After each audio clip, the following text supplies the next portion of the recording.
सुल्तान महमूद गजनवी का दरबार पूरी शान और शौकत से सजा था। दरबार में औलिया, क़ुत्ब, अब्दाल, वुज़रा और हजारों लोग मौजूद थे।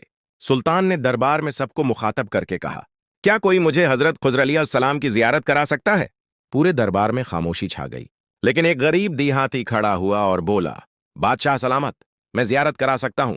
बस आपको मेरे घर का खर्चा उठाना होगा, क्योंकि मैं चल्ला काटने जा रहा हूं 6 माह के लिए।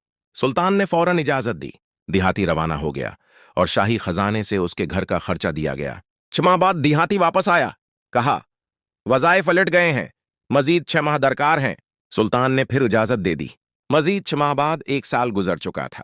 देहाती फिर दरबार में आया। सुल्तान ने गुस्से से पूछा, कहाँ है हजरत खुज़र अलैहिस्सलाम? देहाती की आंखों में आंसू आ गए। कहा, बादशाह सलामत, मैंने झूठ बोला था, मेरे बच्चे भूखे थे, मेरे पास कोई रास्ता न था। सुल्तान ने पहला वजीर खड़ा किया। उसने कहा, उसे कत्ल कर दिया जाए। दरबार में बैठे नूरानी चेहरे वाले बुजुर्ग बोले, वजीर ने बिल्कुल सही कहा। दूसरे वजीर से पूछा। उसने कहा, उसे कितों के आगे डाला जाए ताकि जलील होकर मरे। बुजुर्ग बोले, ये भी ठीक कह रहा है।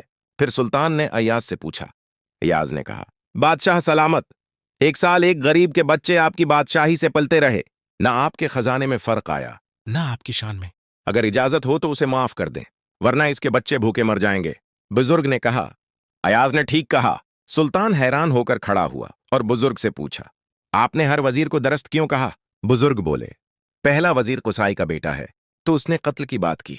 दूसरा वजीर शिकारी खानदान से है तो उसने कितों का जिक्र किया। मगर इयाज सैयद ज्यादा है और सैयद का मिजाज माफ करना है, बदला लेना नहीं। सुल्तान चौंक गया। याज, तुमने मुझे कभी बताया नहीं कि तुम सैयद हो? इयाज ने सर झुकाकर कहा, किसी को मालूम नहीं था, मगर आज इस बुजुर्ग ने मेरा राज खोला और मैं भी एक राज खोलता हूं। यह बुजुर्ग कोई आम शख्स नहीं, यही हजरत खुज़र अलैहिस्सलाम है।